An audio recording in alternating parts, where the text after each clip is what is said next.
The race for the White House could involve more than these two faces.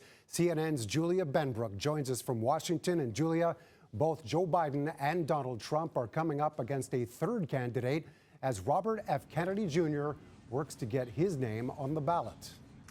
That's right. And RFK Jr. has set a goal of getting his name on the ballot in all 50 states, which complicates the campaign season for both President Joe Biden and former President Donald Trump, as Kennedy could take support from either of them. Now, Kennedy qualified to be on another state's ballot just this week. He qualified in Oklahoma, and he's now on the ballot in a handful of states, including the key battleground state of Michigan. That's an area where Biden and Trump are neck and neck. In fact, Trump won there in 2016, but the state flipped for Biden in 2020, meaning that any changes, any other candidate on the ballot could have a huge impact in the outcome. Now, the Kennedy campaign says that there are several other key areas where he's gained the necessary signatures to be on the ballot, among those North Carolina, Nevada, Ohio, and New Hampshire.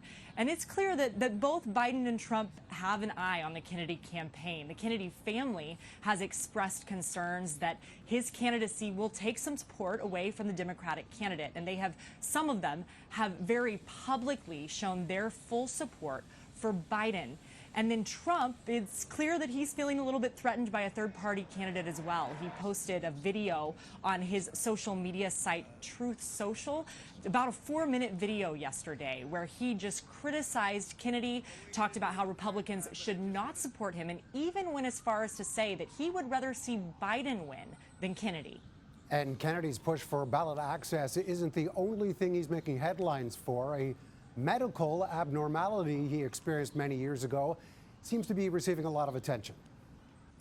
It is receiving quite a bit of attention and really reigniting a conversation about whether or not presidential candidates should be required to reveal their medical information. He has been talking about this, and in the New York Times, they reported that his health issues included an abnormality that he says was caused by a worm that entered his brain and then died. Around that same time, he said that he also suffered from mercury poisoning.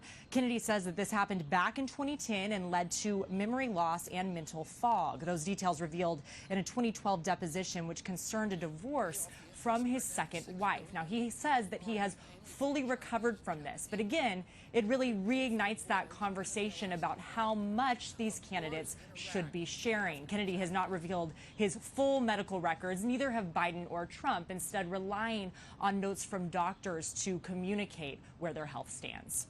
CNN's Julia Benbrook from Washington. Thanks, Julia.